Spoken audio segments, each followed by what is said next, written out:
Good morning students. आज हम सार्वभौमिकरण universalization को पढ़ेंगे। अभी हमने लघु परंपरा और बृहत परंपरा, महान परंपरा के बारे में समझा था। इसी लघु परंपरा और बृहत परंपरा का स्थान सार्वभौमिकरण में है। सार्वभौमिकरण की प्रक्रिया का उल्लेख रेडफील्ड और मिल्टन सिंगर ने किया।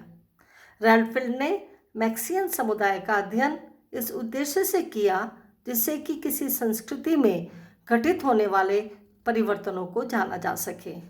इसी पद्धति पर आधारित एक अध्ययन उत्तर प्रदेश के किशनगढ़ी नामक गांव में मैकिम मैरियट, किताब का नाम है ग्रामीण भारत, में किया, जिसका उद्देश्य संस्कृति और परंपरागत सामाजिक संगठन का अध्ययन करना था। मैरियट का मानना है कि ग्रामीण संस्कृति की संरचना और सामाजिक संगठन में निरंतर अंतःक्रिया होती रहती है और आपने बृहत और लघु परंपराओं के मध्य होने वाली अंतःक्रिया के लिए सार्वभौमिकरण और स्थानीयकरण जैसे शब्दों का प्रयोग किया है। मैकिम मैरियट कहते हैं कि जब लघु परंपराओं के तत्व कौन कौन से होते हैं, जैसे कि देवी देवता, प्रथाएं, संस्कार आदि ऊपर की ओर बढ़ते हैं।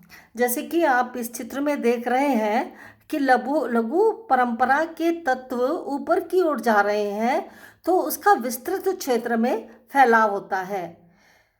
उसका विस्तृत क्षेत्र में जब फैलाव हो जाता है, वे बृहत परंपरा के स्तर तक पहुंच जाते हैं।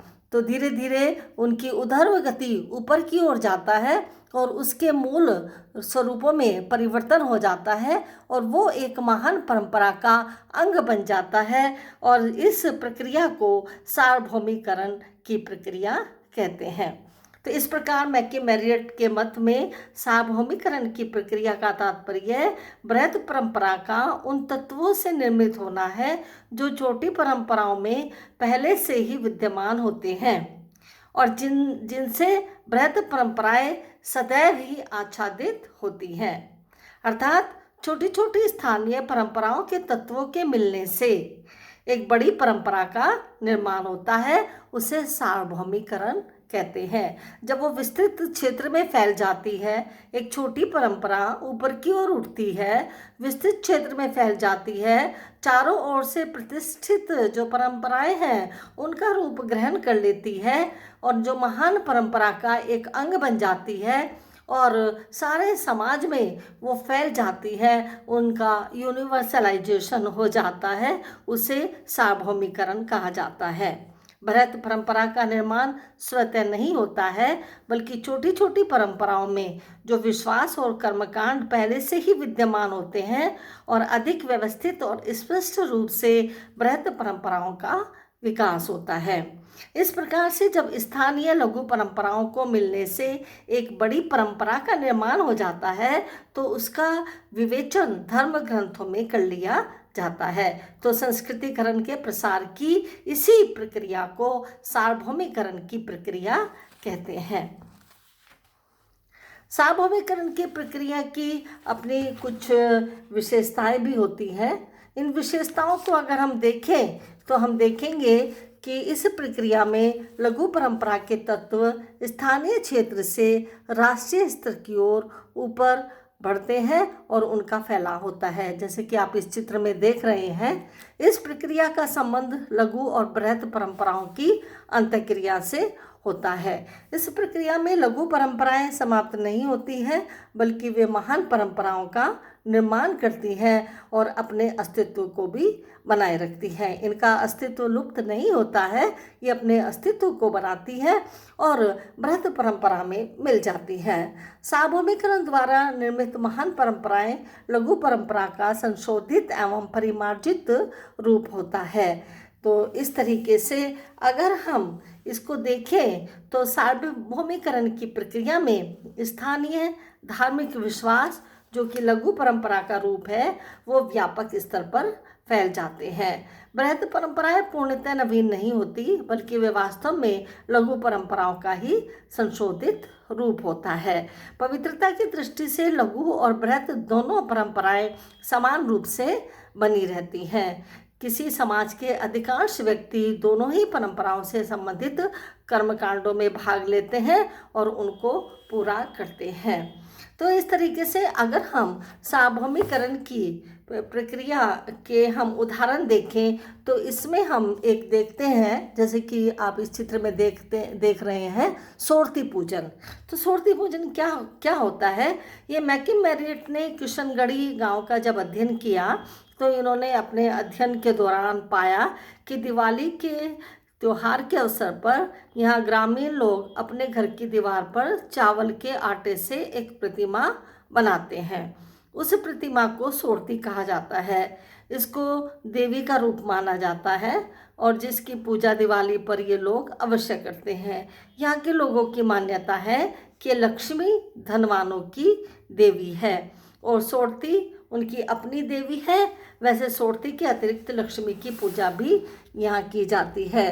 तो मैकिम मेरिट ने किशनगढ़ी गांव में दिवाली के त्यौहार के अवसर पर लोगों को चावल से और आटे से जो एक प्रतिमा बनाते हुए देखा है, उसको उन्होंने सोरती का नाम दिया है। ग्रामीण वासियों ने उसको सोरती का नाम दिया है। सोरती एक ऐसी देवी है जिसके लोग त्योहारों पर पूजा करते हैं। वो उनके परिवार, उनके पशुओं की संपन्नता एवं सुरक्षा के लिए इसकी प्रार्थना की जाती है। कुछ गांव के लोग सोरती को लक्ष्मी मानते हैं और कुछ लोग इसको लक्ष्मी को धनवानों की देवी मानते हैं और जो ग्रामीण लोग हैं वो सोरती को अपनी देवी मानते हैं। इस तरह से जो सोरती है वह लघु परंपरा के अंतर्गत आती है। इसके फैलाव का क्षेत्र जब बढ़ता गया, स्वरूप परिवर्तित होता गया, तो इसने लक्ष्मी का रूप ले लिया और लक्ष्मी एक ऐसी देवी है जिसे महान परंपरा के रूप में माना जाता है।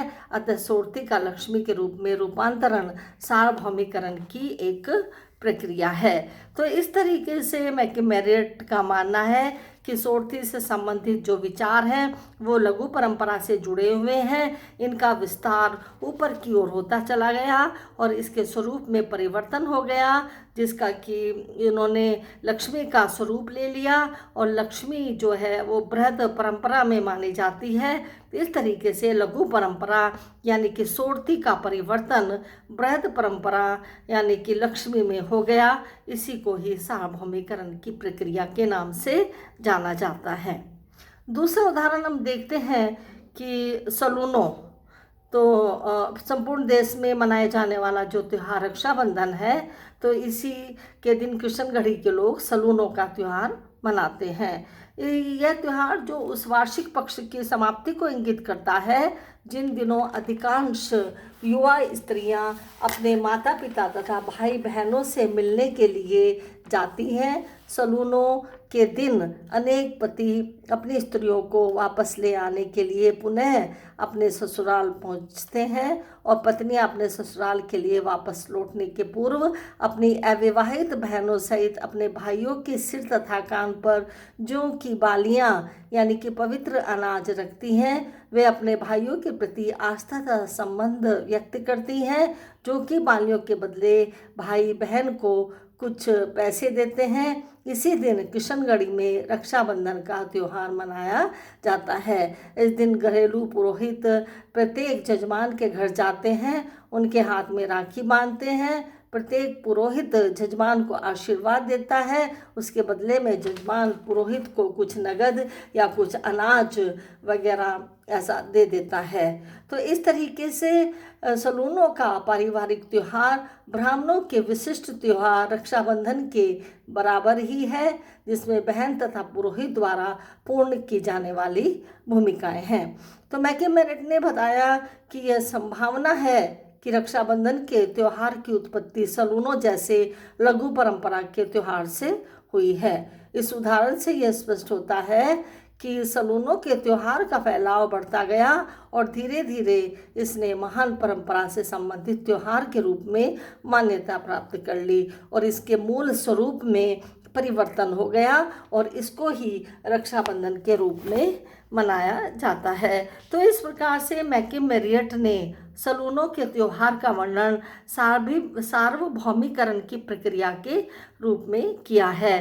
तो ये रक्षाबंधन का जो त्यौहार मनाया जाता है ये किशनगढ़ी में सलूनों के नाम से मनाया जाता है। तो मैकी मेरिट ने कुछ और भी उदाहरण देकर सार्वभौमिकरण को स्पष्ट किया है। ठाकुर, ठाकुराइन, नैनसुख और कल्याणी और मियाँ साहब नामक स्थानीय देवता सार्वभौमिकरण की प्रक्रिया को स्पष्ट करते हैं, क्योंकि अपनी उत्पत्ति के स्थान से ये अन्य क्षेत्रों में विख्यात होते चले गए। मैकी मेरिट के उदाहरण की S.L. श्रीवास्तव ने आलोचना की है। आपने राजस्थान और पूर्वी उत्तर प्रदेश में अनुभाविक अध्ययन के आधार पर मैकी मेरिट के विचारों से असहमति प्रकट करते हुए कहा है कि इन त्योहारों की जड़ बृहद परंपरा में ही है। श्रीवास्तव का कहना है कि सोरथी कोई अन्य देवी नहीं है बल्कि लक्ष्मी ही है। सोरथी सुकरात्रि का अपभ्रंश स्वरूप है। दिवाली के त्यौहार का प्राचीन नाम है। जब देवी लक्ष्मी की पूजा को सुकरात्रि की पूजा कहा जाता था, बाद में सुकरात्रि का रूपांतरण सोरथी के रूप में हो गया। इस प्रकार सलूनों के विषय में श्रीवास्तव ने कहा कि इसका स्रोत भी बृहद परंपरा से ही है। इस प्रकार रक्षाबंधन का त्यौहार, जो कि सलूनों के नाम से जाना जाता है, श्रावण मास की पूर्णिमा के दिन होता है और बृहद परंपरा से ही संबंधित होता है। तो इस तरीके से स्पष्ट करना बड़ा कठिन है कि कौन से तत्वों की उत्पत्ति बृहद परंपरा से हुई है और कौन से तत्वों की उत्पत्ति लघु परंपरा से संबंधित है। लेकिन इन दोनों परंपराओं का मध्य अंतक्रिया जो है, आदान प्रदान है जो है, वो हजारों वर्षों से चला आ रहा है। तो इस तरीके से इन्होंने मैकी मेरियट ने अपने किताब में और किशनगढ़ी के अध्ययन में सार्वभौमिकरण के उदाहरण को समझाया है। अब हम देखते हैं इसमें स्थानीयकरण। सार्वभौमिकरण के बाद जो परंपरा आती है वो स्थानीयकरण है, उसको हम नेक्स्ट वीडियो में पढ़ेंगे।